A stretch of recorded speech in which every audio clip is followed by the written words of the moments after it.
पैर दूसरे पैर के साथ ही खड़ा रहे तो आप आगे नहीं बढ़े। संवेदना के दीप को शब्दों की ओट में तूफानों से बचाना है कविता।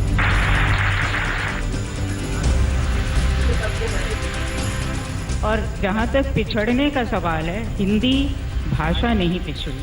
साहित्य आज तक का ये है सबसे चौचक औचक कोना, लल्लन टॉप अड्डा, जहाँ पर इस वक्त दमादम मस्त कलंदर कव्वाली चल रही है।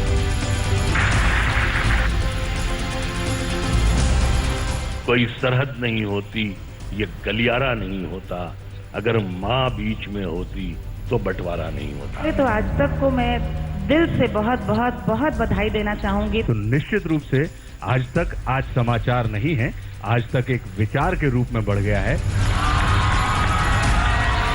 ये तेरा दिल समझता है या मेरा दिल समझता है। साहित्य आज तक का दूसरा कोना, वट वृक्ष के नीचे 3 आरजे बैठे हैं।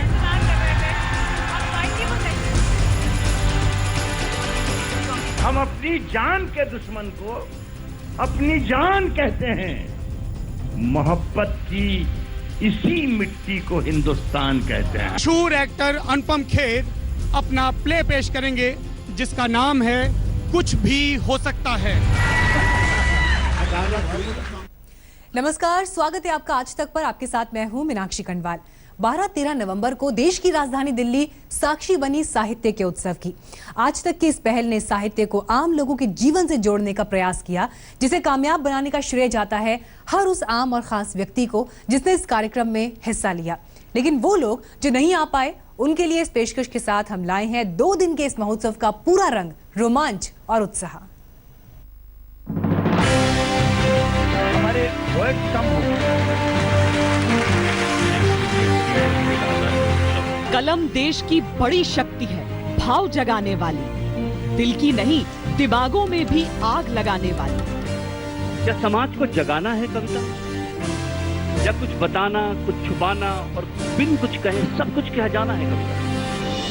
पैदा करती कलम विचारों के जलते अंगारे, और प्रज्वलित प्राण देश क्या कभी मरेगा मारे। हिंदू मुस्लिम चाहे जो लिखा हो माथे पर, मगर आपके सीने पे हिंदुस्तान होना चाहिए। एक भेद है और वहाँ निर्भय होते नर नारी, कलम उगलती आग जहाँ अक्षर बनते चिंगारी। जो हमसे टकराएगा वो चूर चूर हो जाएगा, इस मिट्टी को छूने वाला मिट्टी में मिल जाएगा। मैं घर घर में इंकलाब की आग लगाने आया हूँ, हे भारत के राम जगो, मैं तुम्हें जगाने आया हूँ। ये साहित्य का समागम था, ये साहित्य के शौकीनों का समागम था, साहित्य संजोने वालों का भी, साहित्य सहेजने वालों का भी। दुख की बात है कि हमारे ही देश में हिंदी साहित्य को महत्व नहीं दिया जाता। हिंदी साहित्य में बहुत सारी ऐसी सुंदर परंपराएं हैं जो हम धीरे धीरे खो रहे हैं, जैसे दस्तानगोई, कवि सम्मेलन, शमाए मुशायरा, जवाबी कवाली। हमारी कोशिश है कि हम ये परंपराओं को संभाल के रखें अपनी अगली जनरेशन के लिए, कि वो भी इस संस्कृति को जाने, पहचाने, इससे आनंद ले सके। जहाँ कवि है वहाँ कल्पना है, जहाँ कल्पना है वहाँ सोच है, जहाँ सोच है वहाँ विचार है, जहाँ विचार है वहाँ विरोध भी तो है।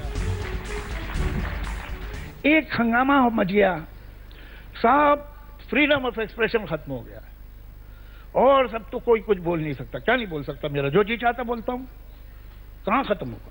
लेकिन आप ये कहें कि उस पर कोई असर नहीं हुआ है, दूसरे लोग कहते कुछ नहीं, सब ठीक है, बिल्कुल, वो भी गलत। सच्चाई कहीं बीच में है। आज भी एशिया के ज्यादातर मुल्कों से हमारे पास फ्रीडम एक्सप्रेशन बहुत ज्यादा है, कोई शक नहीं। और ये भी सच है कि इसे दबाने की कोशिश भी की जाती है और की जा रही है, इसमें भी कोई शक नहीं। कलम फिल्मी पर्दे पर सुनहरे हर्फ लिखती है, पर सुनहरे अक्षरों के मायने ये नहीं कि मुद्दे भी सुनहरे हों। हाँ, कल्पना सुनहरी ही रहती है। खुल के मुस्कुरा ले तू, दर्द को शर्माने दे, खुल के मुस्कुरा ले तू, दर्द को शर्माने दे, बूंदों को धरती पर साज एक बजाने दे, हवाएं कह रही हैं आजा झूले जरा, गगन के गाल को चल जाके छूले जरा, खुल के मुस्कुरा ले तू, दर्द को शर्माने दे। और इसी में था कि झील एक आदत है तुझ में ही तो रहती है, और नदी शरारत है तेरे संग बहती है, उतार गम के मोदे जमी को गुनगुनाने दे, कंकरों को तलवों में गुदगुदी मचाने दे, हवाएं कह रही हैं आजा झूले जरा, गगन के गाल को चल जाके छूले जरा। आज किताबों से दूर भी साहित्य का जहां बसता है, विचार दिमाग में कौनते हैं, पन्नों की दरकार किसी। तो क्या कहते हो मेरे भारत से चीनी टकराएंगे? अरे चीनी को तो हम पानी में घोल घोल पी जाएंगे। वह बर्बर था, वह शुद्ध था, हमने उसको शुद्ध किया। वह बर्बर था, वह अशुद्ध था, हमने उसको शुद्ध किया। हमने उसको बुद्ध दिया था, उसने हमको युद्ध दिया। और आज बंधा फिर कफन शीश पर, जिसको आना है आ जाओ, चाऊ माऊ चीनी मीनी जिसमें दम हो टकराओ, और जिसके रण से बनता है रण का केसरिया बाना। ओ कश्मीर हड़पने वालों, कान खोल सुनते जाना, भारत के केसर की कीमत तो केवल सर है, और कोहिनूर की कीमत जूते 5 अजर अमर है। रण के खेतों में छाएगा जब अमर मृत्यु का सन्नाटा, लाशों की जब रोटी होगी और बारूदों का आटा, सनसन करते वीर चलेंगे जो बामी से फन वाला, और फिर चाहे पेकिंग वाला हो या रावलपिंडी वाला, जो हमसे टकराएगा वो चूर चूर हो जाएगा। इस मिट्टी को छूने वाला मिट्टी में मिल जाएगा। मैं घर घर में इंकलाब की आग लगाने आया हूं। हे भारत के राम जगो, मैं तुम्हें जगाने आया हूं। कवि, शायर, उपन्यासकार, किसने कहा साहित्य दायरों में बंधता है? एक अभिनेता के विचार भी तो उसका साहित्य है। देश के बारे में बोलने के लिए किसी का शादीशुदा होना या बीवी का राजनीति में होना जरूरी है? देश के बारे में बोलने के लिए मैं पहले इंसान हूं, मैं पहले हिंदुस्तानी हूं, उसके बाद हस्बैंड हूं। तो सबसे बड़ी बात तो ये है, I don't think I have to take anybody's permission, and I think Kiran is a very nationalistic person herself. इन विचारों के साथ अनुपम खेर के नाटक का भी मंचन हुआ। साहित्य का कोई रूप ऐसा नहीं था जो आज तक के अनूठे आयोजन से दूर रहा। फिर मैंने ये सोचा, लोकगीतों में क्षेत्रीय भाषाओं की मिठास और सिनेमा के गीतों में साहित्यकारों और लेखकों का जो योगदान रहा, साहित्य आज तक में एक बानगी इसकी भी दिखी। तो रेडियो के युवाओं ने भी अपने नए अंदाज से लोगों का दिल छुआ। सबसे पहले तो आज तक को मैं दिल से बहुत बहुत बहुत बधाई देना चाहूंगी पूरी टीम को इस सोच के लिए, और वाकई जोरदार तालियां होनी चाहिए। मुझे लगता है आज आपने देखा जिस तरह लोग आए हैं, मैं सिर्फ एक बतौर कलाकार नहीं, एक श्रोता बहैसियत एक दर्शक, मुझे लगता है ऐसा कार्यक्रम जरूर देखना सुनना चाहूंगी।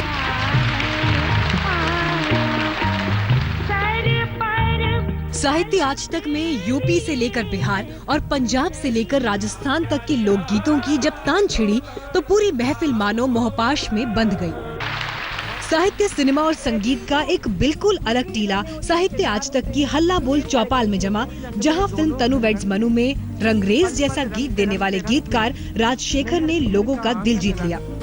हो देव बस एक बात रहे, नियमगिरी साथ रहे, जंगल के माथे पे उसके दोनों हाथ रहे, टेसू पलाश फूले लाले लाले, लहर लहर मांडल पे छाप परे, धिनिक धिनिक तपर तपर। हल्ला बोल चौपाल में सबसे ज्यादा बेताबी और इंतजार था रेडियो वाले बाबू यानी आरजे रौनक, आरजे साइमा और आरजे जसी का, जिनकी चुलबुली बातों ने दर्शकों को हंसाया भी और आरजेइंग से जुड़ी कई ऐसी बातों का खुलासा किया जिनके बारे में अमूमन लोगों को पता नहीं होता। तो ठीक से चल नहीं सकता, मेडल पर वो हिलाता है। क्या बात, पैरालंपिक कब पैरालंपिक बन गया पता ही नहीं चला कि ठीक से चल नहीं सकता, मेडल पर वो हिलाता है। कपिल शर्मा के नाम हर दिन नया एक नोटिस आता है। वो बीएमसी वाला जो उनका था, ठीक है, कि यादव फैमिली में आखिर झगड़ा किस बात पर है। आप मीडिया वालों ने, ये देखिए यादव फैमिली, शिवपाल जी ने अखिलेश जी से हाथ नहीं मिलाया, तलवार नहीं छुई, गदा नहीं पकड़ा। तो ये हम सब भी करते हैं, हम सब हैं, हम क्योंकि हमको अच्छा लगता है इसलिए हम देखते हैं टीवी पे कि यादव फैमिली में आखिर झगड़ा किस बात पर है। तो इस पे सब सारे रिपोर्टर अखिलेश जी से पूछे किस बात पे, किस बात पे, किस बात पे। तो अखिलेश जी का जवाब क्या आता है कि हम सुलझा देंगे जो झगड़ा है, क्या तुम्हारे बाप का जाता है। साहित्य आज तक के मंच पर साहित्य, सिनेमा और संस्कृति से जुड़े गंभीर विषयों पर चर्चा हुई तो कविता और मुशायरे भी हुए। देश के तमाम दिग्गज कवियों और शायरों ने इसमें शिरकत की। बुलंदियों का बड़े से बड़ा निशान छुआ, बुलंदियों का बड़े से बड़ा निशान छुआ, उठाया गोद में मां ने तब आसमान छुआ। मुनव्वर राणा की शायरी ने पूरी महफिल का दिल जीत लिया। लेकिन हवा को कौन समझाए, जरा सी बात है लेकिन हवा को कौन समझाए, दिए से मेरी मां मेरे लिए काजल बनाती है।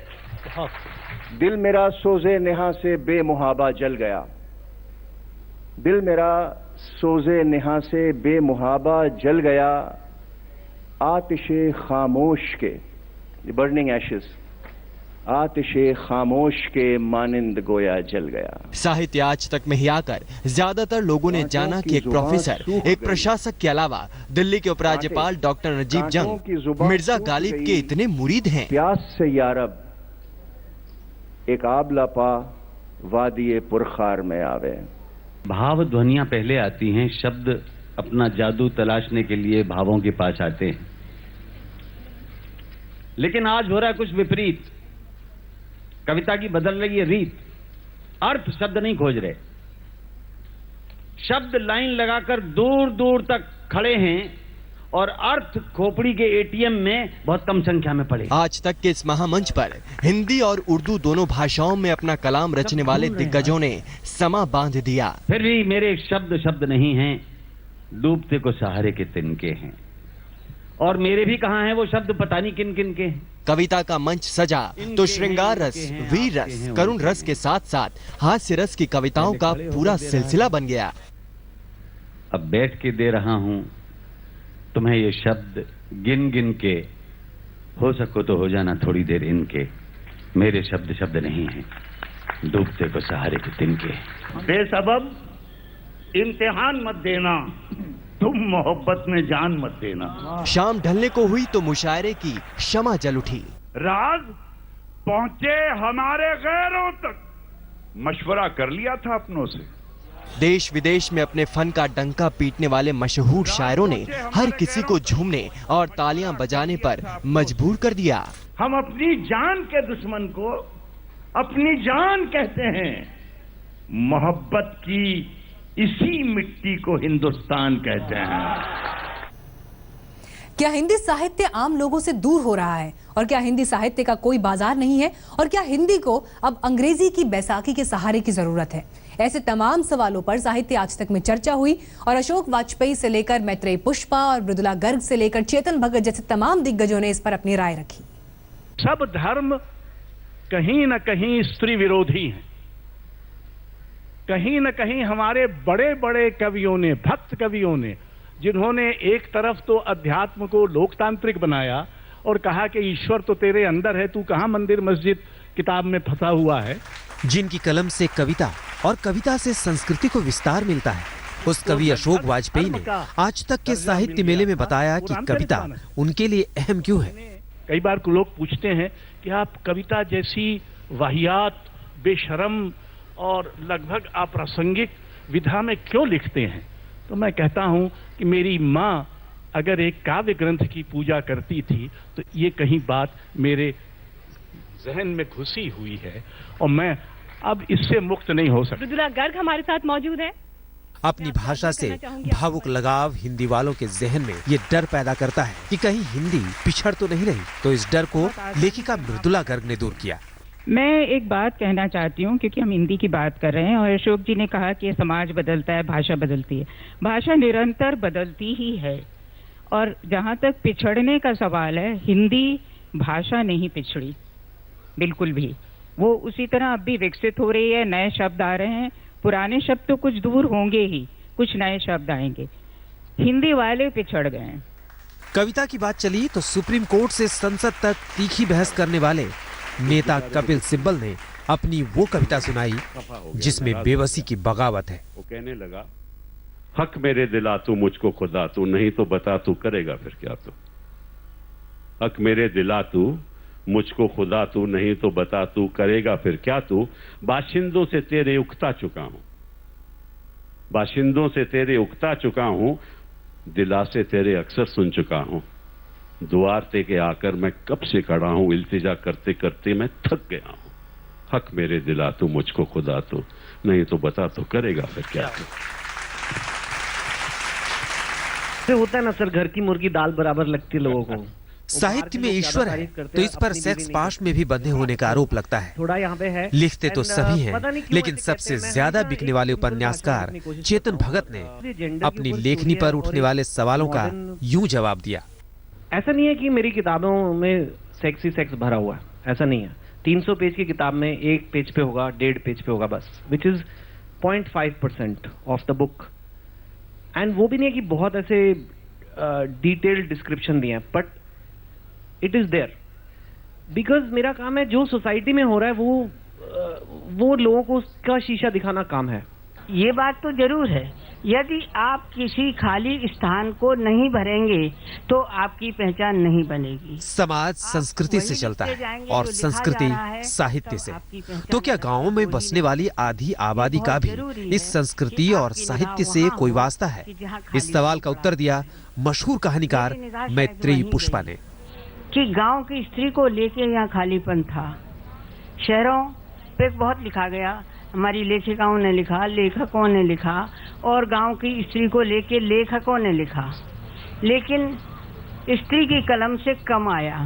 मैं ज्योग्राफी में आगे बढ़ना चाह रही थी, लेकिन बाई चांस साहित्य आजादी के लिए रास्ता खोलता है। वो आजादी नारी की मुक्ति की भी हो सकती है, जिसके बारे में मशहूर लेखिका नासिरा शर्मा से बेहतर कौन जान सकता है, जिनके लेखन में ईरान का दर्द समाया है।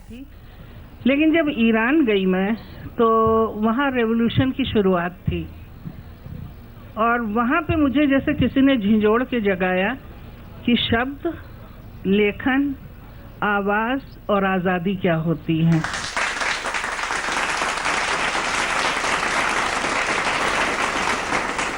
कि आपको घर घाट सब कुछ छोड़ना पड़ता है। ये नहीं होता है कि पति की सुविधाओं और संपन्नता के बीच जीते हुए आप क्रांति की बात करें। सबसे पहले आज तक के साहित्य के महामंच पर मशहूर लेखिका चित्रा मुदगल ने ये ऐलान कर दिया कि नारी को समझौता करने की जरूरत नहीं है। लेकिन आज भी मैं ये कहना चाहती हूँ कि औरत बहुत सारे समझौते कर लेती है, बावजूद इसके उसको वो समझौते नहीं करना चाहिए। अगर वो चेतनामयी है तो उसे कहीं ना कहीं खुद उसका उदाहरण बनके तब औरों के लिए लिखने की जरूरत है, वरना लिखा हुआ यूं ही रह जाता है।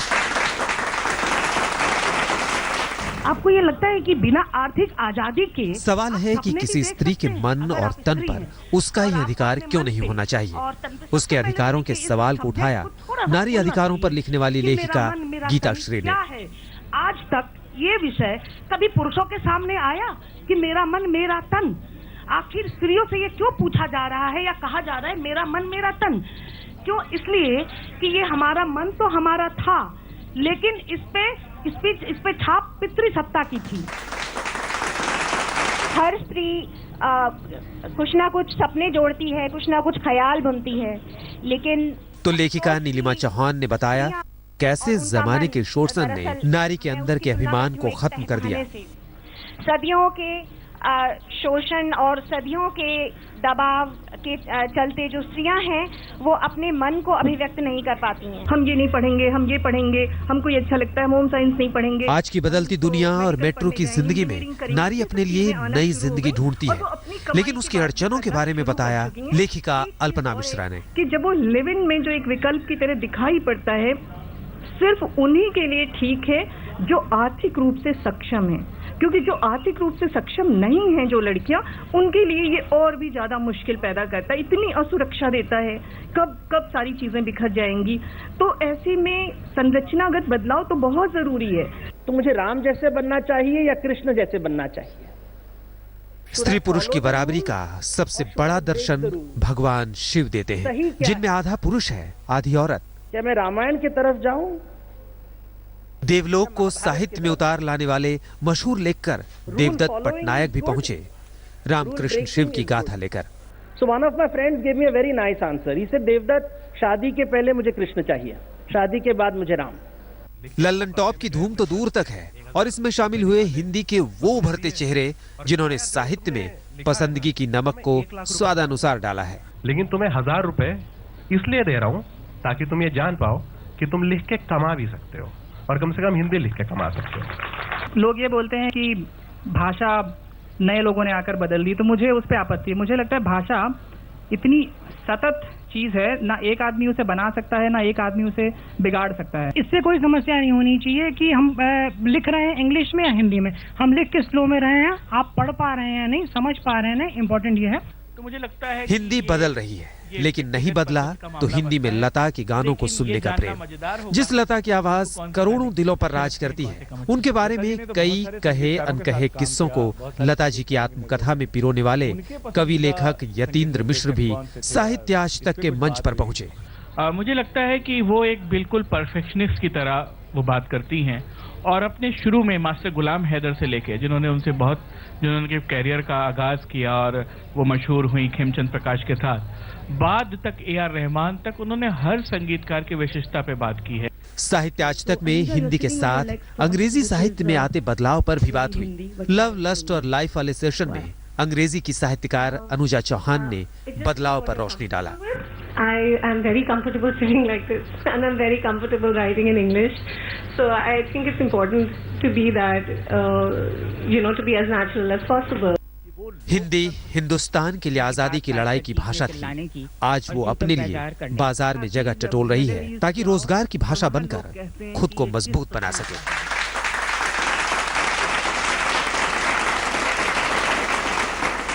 साहित्य और सिनेमा अगर समाज का आईना है तो पत्रकारिता भी समाज का एक आईना है, लेकिन आज की पत्रकारिता भी कटघरे में है। तो साहित्य आज तक के मंच पर पत्रकारिता से जुड़े तमाम अहम सवालों पर भी जबरदस्त चर्चा हुई। रवीश कुमार से लेकर राजदीप सरदेसाई और उदय माहौरकर से लेकर आशुतोष जैसे तमाम दिग्गजों ने जब बेबाकी से बात रखी तो माहौल गर्म हो गया। रवीश के बनने की प्रक्रिया क्या है? बहुत तकलीफदेह है, क्योंकि ये जो बनना होता है हर पल बनना होता है, और आप लोगों की निगाह में ना तो पहली बार के लिए बनते हैं ना आखिरी बार के लिए बनते हैं। रोज रोज अपना इम्तहान देना पड़ता है। कुछ लिखने से पहले वो गलत हो सकता है, लोग नाराज हो सकते हैं, कुछ दिखाने से पहले उनकी राय बदल सकती है, और कार्यक्रम के साथ साथ आपके बारे में भी राय बदल सकती है। तो बहुत ही आप समझिए कि हम रस्सी की धार पर चलते हैं, उस पर कब फिसल जाएं कब गिर जाएं इसका खतरा तो रहता ही है। तो बहुत ही तकलीफदेह प्रक्रिया है। तब भी जब रवीश कुमार ने संवाद की शुरुआत उन चुनौतियों के जिक्र से की जिनसे टीवी पत्रकारों को रोजाना रूबरू होना पड़ता है। आप ये कहते हैं रवीश कि मैं किसके लिए लड़ूं, क्यों कहते हैं ऐसा? आप या हम दोनों, हम सभी किसी को हमेशा विजेता के फ्रेम में देखते रहने की आदत पाल लेते हैं। हम ये नहीं समझते कि जो लड़ने वाला है वो अपने भीतर, अपने मन के भीतर भी कुछ लड़ाइयां हार रहा होता है। दुनिया में कोई ऐसा शख्स किसी इतिहास में मैं नहीं जानता जो हर लड़ाई जीतता है। चर्चा आगे बढ़ी तो रवीश ने पत्रकारों की पेशेवर जिम्मेदारी, सत्ता तंत्र से उनके रिश्ते और सोशल मीडिया पर सक्रिय अमर्यादित आलोचकों की जमात पर अपनी बेबाक राय रखी, तो दर्शकों को भी उनका दायित्व बताया। आप जो अखबार खरीद रहे हैं, जो चैनल देख रहे हैं, उसके हेडलाइन को बहुत बारीकी से देखिए कि राजा का गुणगान है या प्रजा के हाहाकार का उसमें स्थान है। आपको देखना पड़ेगा ना।